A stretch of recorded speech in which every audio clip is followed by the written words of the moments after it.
Prologue. The demon would not be stopped. The fabric of space and time bent around him as he hurtled toward his destination, which loomed ahead like a lighthouse atop a rocky cliff. He was expending an amount of dark energy that would kill a lesser demon. But he was a superior being. His name was Malphas, the great president of Hell, commander of 40 legions of demons. There were none like him. Magnificent power flowed through his being like rivers of fire. Only he could undertake this perilous journey and steal the artifact that would start him on his quest to free his master, the mighty Azeroth. It was destiny. The blackness of the cosmos dissolved as Malphas slipped from his realm into the Forbidden Realm. There was a small pop as he crossed over, but the transition was painless, just as Azeroth had told him it would be. His feet touched down in an area the great light did not reach. He hadn't much time. The guardians of this place could descend on him in an instant. The artifact he sought lay on a marble pedestal before him. Moving at a speed undetectable to the naked eye, Malphas snatched the artifact from its resting place and turned to leave the way he came. He conjured the dark energy with a wave and lunged forward into the breach that was opened. Behind him, he heard a great whoosh of wings as the shadow dissolved into the brightest light he'd ever seen. A great number of voices cried out behind him, but it was too late. Malphas was already gone, soaring back toward his dimension with the artifact absorbed into his being. It had been even easier than Azeroth had described to him. The door had been left open, and the guardians had been too slow to stop him. Malphas liked that a great deal.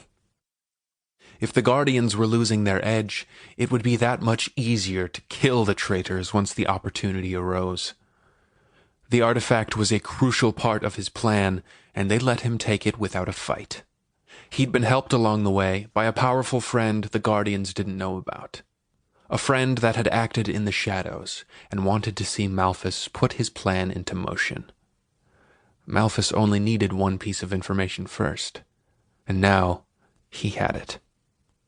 Rather than returning home, Malphas decided to stop at the place between his home and the Forbidden Realm. It had been decades since the last warrior died, and Malphas was anxious to see whom the Creator had chosen as his newest dealer of death and destruction. He could wait no longer.